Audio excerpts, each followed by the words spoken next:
How's it going, everybody? Rye here today, and we are back with your Boston Red Sox here in what is shaping up to be a very, very intriguing offseason. And I know the last episode guide did not end the way we wanted to, but if I had to take one thing away from that episode, it's the fact that our pitching really let us down.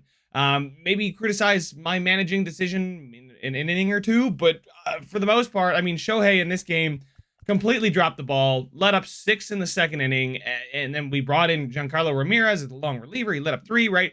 The bats were there. 5, 7, okay, 2 here, but we should have taken care of it early, especially scoring 5 runs here. So really, the pitching is where we've been let down. But like I said in the last one, guys, I'm going to cut this video up more than I have in the last offseason, simply because there's so many days of just simulating and waiting that I want to let you guys know when something happens, not watch me tick through each day on the calendar. But some plans I have for this offseason are, Cease is an expiring contract. He is arbitration eligible, I believe. I thought he was. Either way, he pitched well enough to get a new contract, but I've been using a new way of looking at things in my side franchise for the Cincinnati Reds.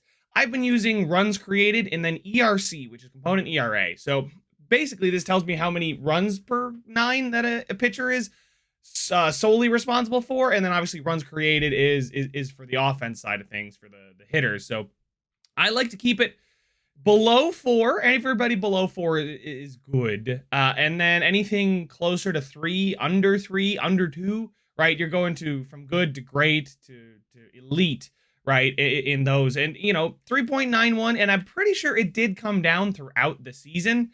Taking a look here, let's take a look at Shohei. Shohei's ERC was 2.83, so he was a phenomenal pitcher, and we could have guessed that, right? It's 99 overall Shohei. And then we take a look at his at-bats, a 612. I usually look for at least divide the number of at-bats by 10, right? So he should have at least 61 for him to be worth, being on the roster. Obviously, Shohei, 119, so pretty much double his at-bats. That is elite. That is absolutely worth the $35 million we're paying for him, especially with the pitching side of things too. Skubal here, we'll just show him real quick. 3.96, so a solid season from him too. We need to see our elite pitchers play a little bit more elite. You saw Shohei with the 2.86. Cease and Skubal pushing 4. I don't like that. I'd like to see them at least in the mid-3s. Garrett Whitlock, we'll take a look at him, and you can see, 297. So Whitlock was amazing. I mean, obviously you can tell by the war between these 3 guys, but, the ERC is what I'm going for now. And it looks phenomenal for him. Obviously, he had a dominant season, 2.87 ERA. Tariq Skubal's 4.50 ERA doesn't speak to me as much as his 3.96 ERC does. The fact that him and Cease pitched pretty much the same, but had, 0.8, 0.75 difference in their ERA, that kind of tells me that I don't want to look at just ERA, obviously. But then we take a look at Steve Melendez, who for back-to-back seasons now has pitched really high-quality stuff. And here's an 81 overall guy that just needs to be pitching, right? Oh, yeah, he may not be the highest overall, but when it comes to actually playing in the game, he plays very, very well. Obviously, we saw finally Giancarlo Ramirez here had a really, really rough season. Like I said, 4 is usually my cutoff. Giancarlo Ramirez is young. He's 19. He has a year of service, so we're going to let him figure it out. Hopefully, he continues to grow, but that's maybe an area to improve as our long reliever, Giancarlo. Maybe we'll see. Another area that I may want to do something is catcher. Nick Fortes with his, 393 at-bats, and he created 43 runs, right? And he's more of a defensive guy anyway, so I'm not really concerned about that. His arm's not the best, but he's a great fielder. I think I could do worse for the, $800,000 I'm paying him. Mike Zunino as our backup. I gave him $5 million, and then in just under 200 at-bats, he only had 16.6. I don't feel the need to bring this guy back. I feel like I could maybe find somebody in free agency, or even let Diego Cartaya come up. And guys, this is one of the things I want to do. I flip into first baseman next. I want to let the younger guys play. So Bobby Dahlbeck is just taking a spot away from Tristan Casas, who I want to get up because, look, he may only be a 73, but those batting stats are really solid. 74 discipline, 68 clutch, and then 60s all across the board except for his power against lefties, 55 vision, right? He's a fine enough fielder, right? This is a guy that I want to get playing. I want to get him some playing time. I think his stats back it up. Not the overall, but the stats do. he's not that much worse than Mac Jackson. He actually may be better against righties. Is he better against righties? Not quite, but he's close. Doesn't have the vision either. Wow, Mac Jackson, really, really good hitter here. Wow, holy smokes. Okay, so taking a look at second baseman, and here's the big one. $23.3 million for the next 3 years for Trevor Story. Is he worth that? 403 at-bats, and he's created 62 runs and 76 last season, so it is pretty good. But for $23 million, I just don't feel like it's worth it. Let's go take a look at Devers. $31 million, 562 at-bats, 111 runs created, 115 last season. So those are guys that, if I'm going to be paying you 23+ million, you need to be performing. I'm paying $10.5 million to Ahmad Rosario, so he's had 538 at-bats, and he's had 71 runs created. So that is good. Plus, we know that he's got speed, and he's a good fielder. He's a great shortstop for us. So honestly, Ahmad Rosario makes half of what Trevor Story does, and is probably just as good of a player in the sim.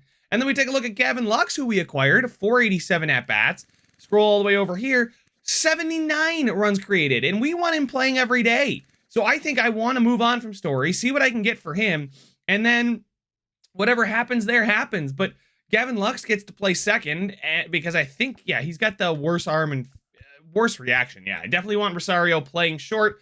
Gavin Lux at second. IKF, he's fine. He's an all right contact guy. Everything, he's a fine platoon player. He created 38 runs, right? He's never going to be known for his bat, so that's solid. That's fine enough. Depending on what he wants, I may or may not end up bringing him back, but we do have Marcelo Mayer here, who, is an amazing fielder. The contact is fine. I think this is a guy that could come up and be a platoon bat for us too. So getting some of these younger guys like Casas, maybe even Torkelson. Maybe I give Torkelson one more year because Casas, I don't know who's the older player, but anyway, Casas is a lefty bat. Torkelson's a righty bat. We have plenty of those. So actually, now with Devers batting lefty, Lux batting lefty, Rosario's a righty. Okay. But getting rid of Story, there's a righty bat. So I think I am going to move on from Story. And then taking a look at the outfield, Masataka Yoshida. Now, this is an interesting one because he's got 3 years left at $18 million. 441 and 389. So he's had 2 seasons in the bigs here. It's solid. I can't say I must cut him, but man, he's 18 million. I got to be asking for a lot better out of him for 18 million. I feel like I can find some kind of depth there. Harrison Bader didn't get, unfortunately, a chance to play all the games he could have this season. 322 at bats, and was able to provide 41 runs created, as well as being an awesome fielder. So I have no complaints at center field with Harrison Bader. And then Hunter Renfroe here. Yes, he's getting a little bit older. Yes, he's declining, but in 493 at bats, 67 runs created. So I'm satisfied with him in right. I'm satisfied with Bader in left, or in center. It's left field. And is it Riley Green time? I mean, is it? I mean, Detroit, that's IRL stats, right? I haven't played him yet. 80 clutch, that's really good. That'll bring up that contact against righties. The contact against lefties is great. The power's not really there. Vision's okay. Discipline's okay. It's all okay. We've also got guys like Pete Crow Armstrong, who maybe it's Pete Crow Armstrong's time. He's not nearly as good of a batter, but he's just about as good of a fielder, if not better. Riley Green's in the mid-70s. Crow Armstrong's, low 80s. His arm's not the greatest, so left field actually wouldn't be too bad. He's got good reaction for the hot corner. He may be a guy that, again, we keep him up this season. And then Franklin Wellington is an interesting one because he's got a solid enough bat. His fielding is not great, but his speed is there. So maybe it's him and then one of Crow Armstrong and Riley Green. Riley Green's only a 70. I think I'd like to give Green maybe, I don't know. Is it time to get these guys going? You guys let me know. We obviously have free agency and trade still to make, but that's just what I plan on doing here. So let's go ahead and get up through the month here, see where the playoffs end up. The Dodgers defeat the Rangers in the World Series, and there we go. Dodgers swept Texas. So the Yankees beat Houston in 5. Texas beat the Yankees in 5, and then the Dodgers swept. The Dodgers swept the Braves, who made it in the wild card. They then won in 7 against Philly, and then obviously, like I said, swept Texas. So who won some of the postseason awards here? So the National League World Series MVP is Miguel Vargas. Yeah, he is the World Series MVP, not just the National League. But the postseason MVP is Trace Thompson. A really solid. This is actually one of those guys that I picked up in my Reds franchise mode because of the runs created. So in 2 seasons with 553 and 324, he created 107 and 74, and this is a guy making $2 million, right? Yes, the fielding is not the greatest, but he just won World Series or postseason MVP for him, so I wouldn't think they're complaining too much. And then Nathaniel Lowe here is continuing to just ascend to be one of the league's best players. So those are the postseason awards. Let's go ahead and get to the offseason. And if you guys notice that our manager, Alex Cora, is out of a contract. So what are we going to do? No retirements from us. Anybody here? Sonny Gray, Sean Reed Foley, Justin Verlander retired for the Mets, and Scherzer. Wow, Verlander retired due to injury. Tore his rotator cuff at 42. That's a sucky way to go out. That sucks. We'll see here. Anybody else? Nobody. Not that I'm seeing that we had any ties to. All right, so there we go. Scherzer, Verlander, and Cabrera get inducted into the Hall of Fame. Good for them. They obviously deserve it, so there we go. But taking a look here, guys, our manager and farm directors need to be replaced, as well as our hitting coach and our pitching coach. This is just, I can't have -2 contact, -2 power, -2 plate vision. Get lost. And then -2 break, or -2 velocity, -1 pitching clutch. Dude, no, absolutely not. So we need to really turn over the staff here. Obviously, we have a plenty of budget, $67.88 million. So taking a look at at our previous manager, Alex Cora here. Let's see what his stuff was. So +2 reaction, +2 plate discipline, +1 speed, but -1 pitching clutch. Listen, it's fine. I think I'm going to move on, not because I think I want, it was his fault that we didn't go any further in the playoffs or didn't have a better first season. Like I kind of expected this.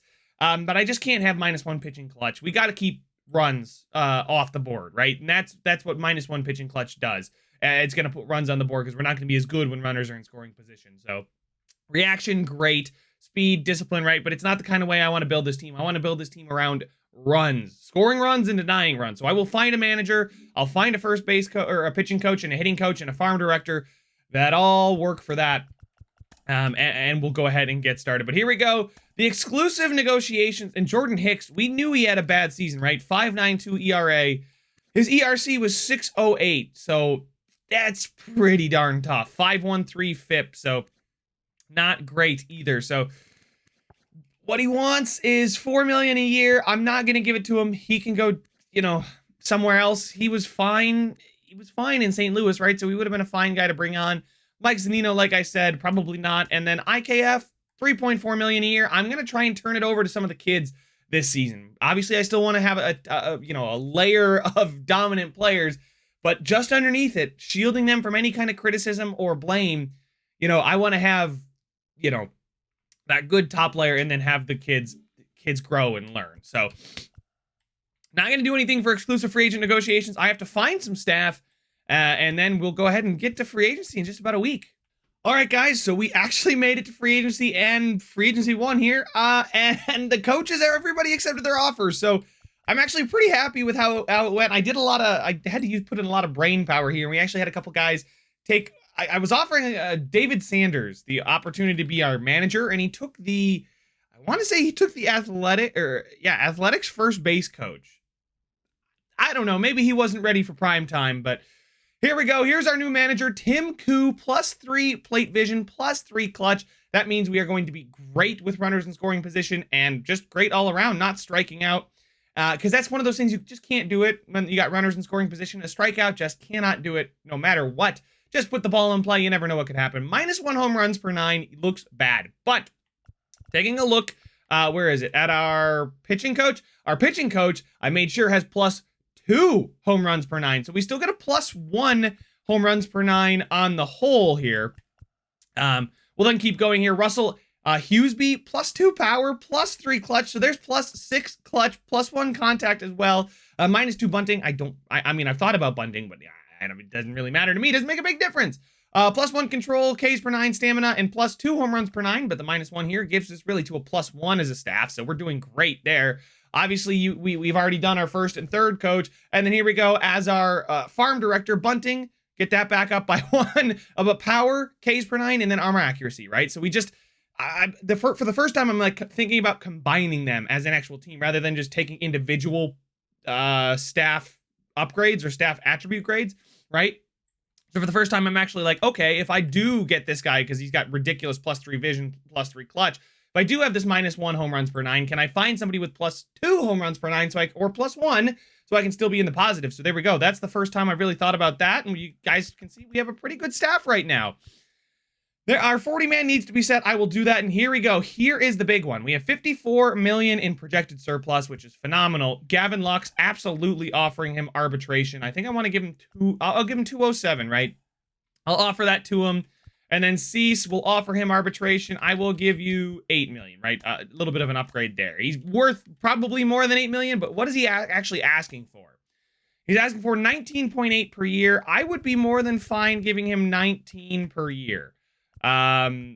He's not going to like being in the rotation, so I'm just going to let him know he's going to be an ace.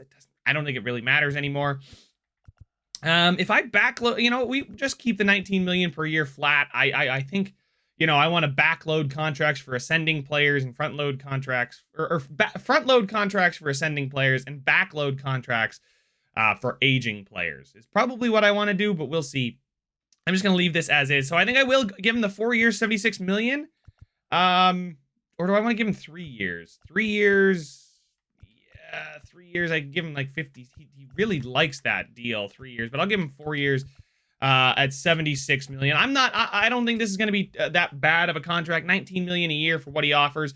There goes 22 of our 54 in surplus, but Gavin Lux now is definitely a guy that I want to keep around. So I want to give him 5 years, 55 million, 11 a year. He's 27. He is taking off massively. So this is a guy that I think I want to offer, a lot to. So we have 30 million in pending offers just between our two arbitration eligible guys.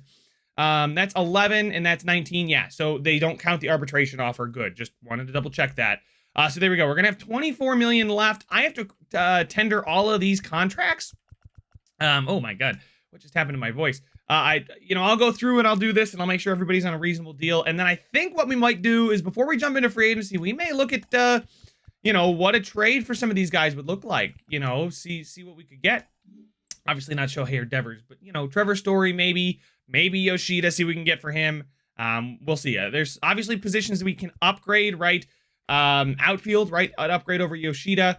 Catcher, obviously first base. We're pretty happy about that. But, if the perfect player screams, come get me, I'll obviously not going to say no. So we're going to go ahead and tender some contracts and I'll get to you guys when I might have a trade or something else happens in between. All right, guys, so I have trade number 1 ready to go here. We are going to move on from Story and Bobby Dahlbeck. Now, Bobby Dahlbeck is probably a pretty solid player. Fine platoon guy, right? First, second, third, short, anywhere in the infield is what I should be saying. And only making 1.7. He's not bad, but we've got Tristan Casas. We've got Spencer Torkelson, and I want to unclog the path for them to get to the majors. And I think in return, we're going to go after Sean Murphy from the Atlanta Braves. This guy is ascending. You guys can see he's from New York, so he's not too far away from Massachusetts here.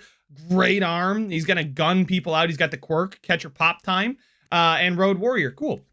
But you guys can see he's a great hitter for the catcher position. And I don't know what Atlanta's been doing, if they're platooning him or what's going on, but he's only played about half of the time that I think he should be playing. I don't know if they're not playing him against righties, not playing him against lefties. He should be having way more at-bats than 240 and 265. I don't know what they're doing, but, he's a phenomenal player. In the 200 and some at-bats, he created 36 runs created and 26. So if my catcher can be a positive like that, I think I could, he's going to play 500 and some at-bats for us. Heck, even Fortes had more at-bats for us than Sean Murphy did for them. And I don't know what this is over here that would be causing them to not play him. I can't see anybody in their current system. I don't know. I feel like if I was Sean Murphy, I would be upset with this. He's an all-star catcher, signed a pretty solid deal, right? 12.2 million. That's solid. That's not crazy though. I think it's a perfect catcher for us to go after. 25 million going the other way, 12 coming back our way. That's going to clear up 12 million just about in budget, which is perfect for us. And we get an upgrade at catcher. He's 30 with 4 years left on his deal. Diego Cartaya. And Fortes can back him up. Cartaya then comes up next year after Fortes is done. Sean Murphy continues to be great. Diego Cartaya continues to learn from. I think it's going to be perfect, guys. I think this is a great trade for us. Story, listen, I like I said, I want Gavin Lux playing second, not short. And I think that Trevor Story, you know, he's got 3 more years on this, 23 million. I don't think he's going to be worth it. I think he's going to start declining soon. Maybe the Braves want him. Maybe they do. Maybe they don't. I don't know. They're a team full of questionable motives.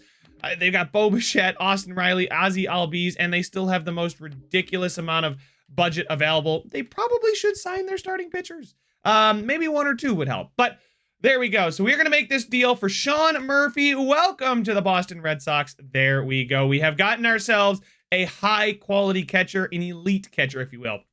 Taking a look at Trade Talks, we now rank 7th in catcher. So that is a top 10 catcher. That is what we love to see. That is beautiful.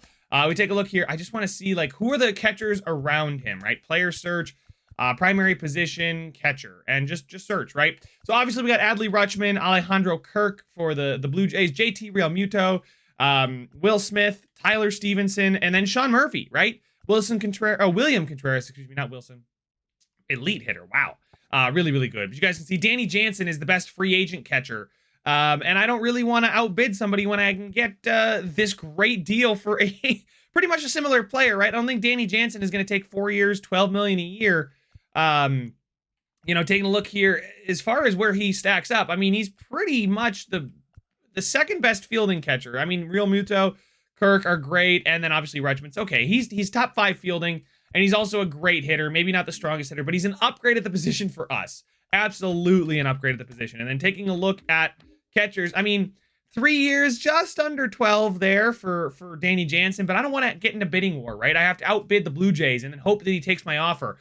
I'm going to do the Sean Murphy trade, which I already did. That was my rationale, was why I did the Sean Murphy trade, is because the only similar player I could get in free agency was not quite guaranteed. So I did tender all the contracts. You know, you guys saw me offer the salary arbitration. So let's dive into free agency here and just kind of see what's out there. How about outfielders? There's Anthony Santander, you know, 580, 560 at-bats, creating a lot of runs, almost 90. He does only want $5 million a season. 5.8. Okay, so we'd probably give him 18 million, give him $6 million a season to try and outbid the Baltimore Orioles there. We don't really need a center fielder like this. I'd like somebody with a better bat rather than somebody who's a great fielder, right? And then we come over here and we find that with Juan Soto. They did qualify him. They made him a qualifying offer, so we would have to give up a top pick, but another elite bat here, guys. 581 and 580, basically 580 at-bats. 124 and 148 runs created. That is off the charts. This guy is phenomenal. We'd have to give him $34 million a year. We don't really have the space to do that. I mean, I guess if we could look to trade Yoshida. But then I came down here and I saw Alex Verdugo. And ever since he's been Mr. Walk-Off in April, I felt like honestly kind of guilty that I got rid of him in the franchise mode here. But then I took a look at his stats, right? 520 and then 482. Both of those are a good amount of at-bats, but then 60 and 76 runs created. He's hitting his prime at 28 here. And oh, by the way, we only have to give him, 3 years. Less than this. Holy smokes. We'll give him 17 million for 3 years. He'll be 31. Yes, he doesn't quite have the power, but the vision, the contact, the clutch, the clutch is not too bad. The vision's great. I mean, honestly, I just want to bring him back. I just kind of do. This one's a personal one after watching the Red Sox all April, early May or late March, right? Doogie, I got to bring him. I got to go get him, right? So 3 years, 17 million. I think that's great for him. He'll be 31. Look at that contact. He's just growing like a madman. And like I said, the runs created for the value of just under 6 million. I think that's like, what, 5.5 per year? No, a little bit, something else. But, compared to the 34 plus a draft pick we have to give up to go after Juan Soto, Ian Happ, another fine player at 30, Lourdes Gurriel, right? But all these guys, not really too keen on it. So I'm going to go after Verdugo. And that's our first order of business. Next thing I want to do is look at some relief pitchers. Obviously, we saw Jordan Hicks. I don't want him. Giovanni Gallegos here. How did he do? He was 3.8. Oh, whoa. Jonathan Loaizaga with 164 and 265. Hello, New York Yankees. I'm going to come after yo mans. I'm going to come get him. I'm going to give him 3 years, 15 million, 5 million a year, blow the Yankees offer out of the water. We still have 23 million, 22 million-ish after that. So I kind of want to go after one more reliever, maybe two more. Wow, Lucas Sims had a great season this year. Last season was not so great. Anybody else here? Reynaldo Lopez, 316, and then 288. So this is what I'm using, guys. And we get to maybe snake him away from another division rival. If I give him 4.2 a year, I think, yeah, he'd take that. Lucas Sims is interesting, though. That's a very interesting one. So we take a look here. I'm going to keep looking at players. Tanner Scott, interesting. He didn't face a lot of batters. That's a lot of batters. Ooh. Okay, this is pretty solid from Adam Simber, but I don't know. I don't know if it's worth. I think we got our two relievers that we're going after, Reynaldo Lopez and Jonathan Loaizaga. I want to go after both of them. Don't need a closer. Catchers, first baseman Pete Alonso. Pete Alonso, oh my God, wow, dropping off pretty significantly, but maybe he just had a bad year. I mean, he's had 630 at-bats in back-to-back years, 30-plus home runs in both years, and 100 runs created. That's something we don't have at the first base position. I think I'm going to give it he wants 9 a year? I'll give him 10 a year. I'll give him 10 a year. There we go. 2 years at 10 a year? He's 30. Give him 2 years. We'll see some of our other guys. Oh, man, we got to outbid the... oh, man, the Mets. They lost both Verlander and Scherzer, so they now have money to give him. Do I give him just kind of like something crazy? 22? 11 a year for 2 years. We'd potentially get him. He's pretty darn good. 100 runs created. That'd be great. Okay, and just to free up some space in the budget, I think I may go look for a Masataka Yoshida trade. All right, guys, I think I may have found a trade for Masataka Yoshida. And I'm also going to be giving up Matthew Liberatore and John Thorman. John Thorman here, he's listed as one of the best prospects, but he's 18 and he's 44. Yes, he's going to grow quickly. I mean, maybe I could get him to, I'll give him Darius Reeves instead. Hold on, let me change my tune here. I'll give him Darius Reeves, absolutely. 18-year-old, 53 starting pitcher, and we're going to go after Dominique Paniagua. This guy looks so good. Potential at 18 and 74, and they're willing to give him to me, and I clear 18 million off the budget.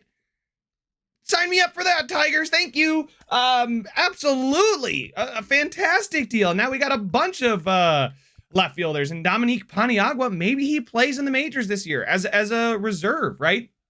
Bader, Kike, Renfroe, Wellington, Paniagua, and Verdugo. I mean, that would be 6 outfielders. I don't generally rock with 6 outfielders, but we could always... We don't have to figure it out right now. Obviously, Riley Green, I don't know if he's ever going to be anything, right? At 24, potential 70... he's still got pretty good trade value, so maybe he will be something, but I don't know. I think we definitely found some really good insurance here in left field. Dominique Paniagua here. Solid hitter, solid fielder, solid base running. He's got the potential to develop into a 5-tool player at 18A. Oh, man, this guy could be elite. I don't know why the Tigers would let him go for such little compensation, but absolutely worth it in my opinion. I do notice that I have to go after a catcher, so I will probably just go after one of these guys for the minors. No. Yes, there we go. Perfect. That's exactly what I want to see. There we go. So we'll still have 25 million in budget after offering Alonso 11 a year, Loaizaga 5 a year, Verdugo 6-ish a year. No, just under 6. Reynaldo Lopez 4.2, and obviously Jorge Cordova. He's 60,000. Not going to make a big splash. But the important thing is we have room for both Cease and Lux, and this team could look very good. So I think I'm going to wait and see who accepts their offers, and then I'll let you guys know when something big happens. All right, something big already happened. Wow, you guys may have just heard me be quiet because I like to leave a little gap for when we cut it, but Pete Alonso here has signed already. Pete Alonso was not wasting time, so we have Polar Bear Pete coming to Fenway. Look out, pesky pole. We got Shohei, Devers, and Pete. We got a lot of lefty bats with power now, which is not exactly the worst thing in Fenway. So Sean Murphy also gets traded to us. I love how they popped that up there. Like, we didn't already know that was happening. But there we go. Second best. Oh, my God. This team is turning into a monster. Taking a look at what else has happened for us here. We re-signed a bunch of players here. I want to see, did anybody make re-sign anybody to a massive deal. We did get Jonathan Loizaga as well, as you guys can see that there right above Lugo, right below Craig Dedalo. All right. All right, did anybody else sign a big deal? I wasn't exactly looking at the money, but there's the $22 million to Pete. Nobody else has taken their offers yet. So we take a look at free agency. We still have Verdugo and Lopez offered. We're still the number one for both of them. I hope I get Reynaldo Lopez. Loizaga was a huge steal from the Yankees. We could potentially steal Lopez from the Blue Jays. That would be fantastic. And then all these guys they just need to sign. They're all looking pretty good. We still have 40. What do we have? 40 million in pending offers. Oh, that's probably Cease and Lux. Yeah, that would make sense. But take a look at our roster. We're at 83 total. I mean, we can sign some more depth players later on, but I think for now, things are looking pretty good. So let's keep this train rolling. Side note, guys, just jumping back in. The Cubs have acquired Matt Chapman, and the Blue Jays give up a great player. They get Seiya Suzuki, who's 84. I mean, that's not that bad. And then Jose Baez. That's probably a pretty good trade for them, actually, now that I look at it. Let's take a look at the Blue Jays. They got the right fielder, Seiya Suzuki, who's 30 with B potential. I mean, he's a pretty good player, right? And then they got a starting pitcher prospect, is what it looked like. It was Jose Baez. Honestly, not too bad. That's not too bad of a trade. Do they have like extra third baseman? No, they absolutely need a third baseman, but unless they might be confident and they can get somebody in free agency. But here we go. Take a look at the Red Sox.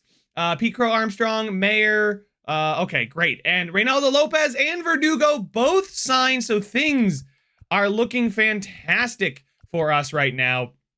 Outfield's looking a little bit better. Taking a look at the roster. Right, we still have, oh my God, come on, let's get there. There we go. Hunter Renfroe in right, probably about a year away, right? Probably gonna let him walk after this year of his contract. We've got Harrison Bader. We'll move him to the majors just because. With Kike, Pete Crow Armstrong, and then we got Verdugo out in left, Dominique Paniagua. Maybe we'll let him just dominate Double-A one more year, and then call him up. Maybe we'll call him up midway through the season. I'm not sure, but that's what you guys are here to help me with. So we do have the offer salary arbitration. Perfect. All right. So Marshall Ash is still not taking the deal that he's got tons of interest in. Just accept the deal. And I could go after somebody crazy, right? I could go after, one of these guys up here, Max Fried, right? But I don't want to because I have confidence in our starting rotation, right? Ohtani, Cease if he comes back, Skubal and Whitlock. And then I don't really want to move Steve Melendez out. We saw that he's one of those guys that just plays well. We have Giancarlo Ramirez and Marshall Ash. It does kind of fall off after that, so I may want to sign some minor leaguers. Probably actually what I want to do. Sign some minor leaguers. Not Spencer Turnbull. These guys will be starting for somebody. Seth Lugo. Seth Lugo is only looking for 2, and I don't want to really give him something like that. So I can go ahead and sign some of these guys for the minors here in a second. Luis Sessa, yeah, he's asking for too much. James Paxton, he's a little bit too old for what I'm looking for. Kent Maeda. So I'm going to go ahead and do this, guys. Oh, wow. We ran out of options really quickly. Holy smokes. Yeah, we'll just go after James Dorman and then Johnny Hogan here just to beef up the depth. So, I mean, there's not really a lot of depth. Got to draft them. Got to draft well. So let's keep rolling here. Let's see who signs and when they sign and keep going through free agency. Big news, guys. We are able to get both Cease and Lux to avoid arbitration. Cease takes the 4-year, $76 million, the $19 million per year, and then Gavin Lux takes the 5-year, $55 million, and we avoid arbitration, and things are clean. I love it. No players found for salary arbitration, no contracts found there, and we are ready and set to go. Our projected surplus is about $29 million. Yes, we could be spending more, but I think this is a year where, like I said, we have those top players here, and I want to rely on the depth, coming from guys like obviously Mac Jackson now is a depth player, but coming from some of the guys coming up, like maybe Tristan Casas plays the full year, maybe Pete Crow Armstrong plays the full year, but I really don't want to give up a pick for some of these guys, so we'll see about that. There's not really anybody here. I'm really happy with the team, honestly. I'm happy with it. I do want to make sure that they play Gavin Lux at second every day, so I'm going to go ahead and switch his position. Come on, one more. There we go. My RB button apparently is not working, so we're just gonna go ahead and tell him to play Gavin Lux at second. There we go. And now we can go to our second baseman. Real quick here, second baseman, Gavin Lux. There he is. All right. So there we can see our trade talks now, our rankings. It's just the corners of the outfield, but I'm happy with Bader at center. I'm happy with Hunter Renfroe. That's who I was thinking of. Renfroe at right and Verdugo at left, especially with Dominique Paniagua coming up. Pete Crow Armstrong is so close to being the everyday center fielder. I just need to see him hit a little bit better, and it seems like he's growing. So I'd love to see that. Dante Gutierrez is another guy that's coming on the way. Solid player here, but yeah, I'm happy with it. It may not be ranked the highest, but we're in the top half of the league and everything. So it's beautiful, boys. All right. So we've got the Rule 5 draft coming up. I've already made sure that our 40-man is good. I left us a little bit of room to maneuver with it. So we're good there. I'm going to go ahead and get up to, I think the Rule 5 draft is the next big thing I want to get to. So let's go ahead and do that. I didn't decide to pick anybody in the Rule 5 draft. It just didn't look like anybody was going to crack the roster and make like an impact. Taking a look here, we can see that players were signed, right? Looking at where players left from. So the Rockies were able to snag somebody from the Yankees, Tyler Hardman. Just looking at anywhere else. Athletics took somebody from the Blue Jays. And then Zahefron from the Dodgers was selected by the Tigers. And there we go. So no, we didn't lose anybody important, which is good to see. I know I struggled with that last year in MLB The Show 22. You guys got on me for that. So I'm making sure this year that I don't have to worry about that. But still some really good free agents available if we wanted. I don't think I want to, but a guy like Ryan Presley out of the pen, he's starting to drop off. That does scare me if I was to go after him. Paul Sewell, how'd he do? Yeah, he was all right. Kenley Jansen, bring him back. I mean, he was good when we had him, right? I guess not nearly as much as I thought he was. But I think that's probably fine. I don't really see any need to go after somebody else. I think the pen is fine. I don't want to spend the money just to spend the money. So I'm content with it, guys. I'm going to go ahead and simulate to the arbitration hearings. And then if nothing happens, we'll just go ahead and take a look at the depth chart at the start of the season. So guys, I know I said I'd catch you at the start of the season, but I just got this trade call from the Miami Marlins. Yeah, Miami. I was like Florida Marlins. I'm so used to seeing the throwback jerseys. It was confusing my brain. Anyway, the Marlins have called me and are offering me Edward Cabrera, the starting pitcher here, for Franklin Wellington.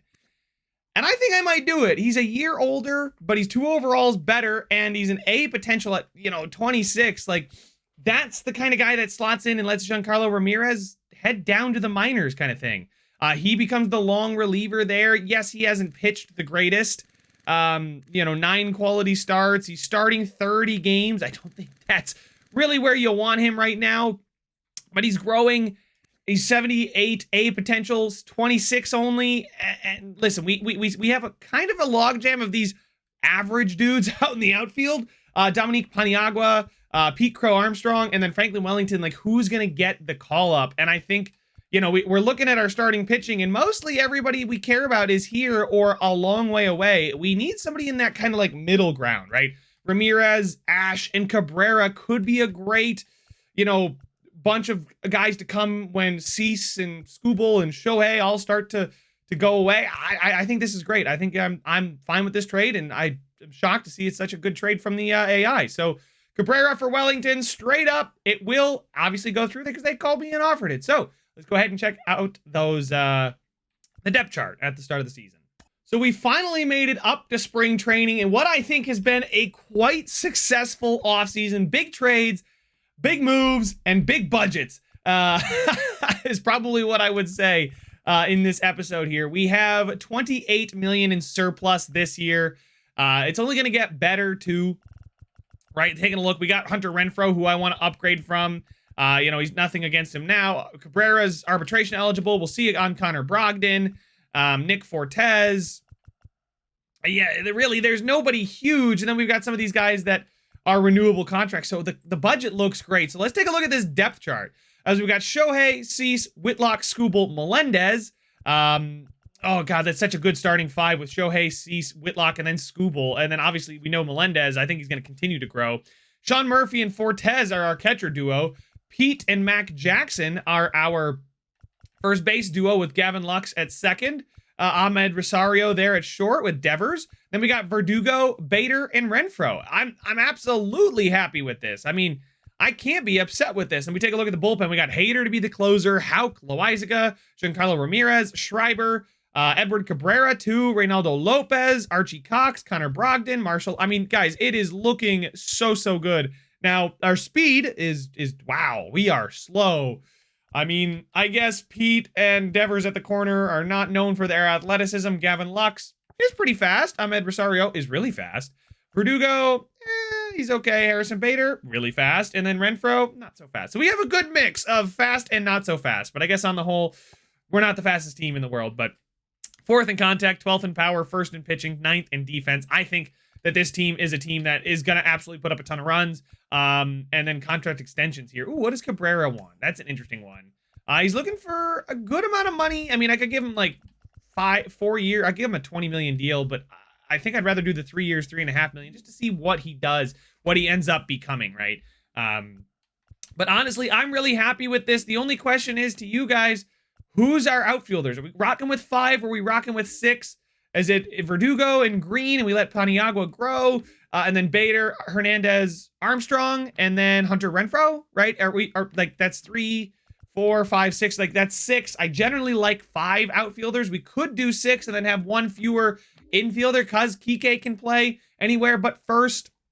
You know, obviously Rosario. I kind of want to call up Mayer instead of obviously Leon. Obviously it'll change, but I kind of want to call up Marcelo Mayer, give him some MLB time. Devers, we've got Gavin Lux, and then, oh my God, all of our first basemen are on the roster. Love to see that. But Tristan Casas probably comes up. Maybe? I'm not exactly sure what to do about that, but that's where I need guidance from you guys.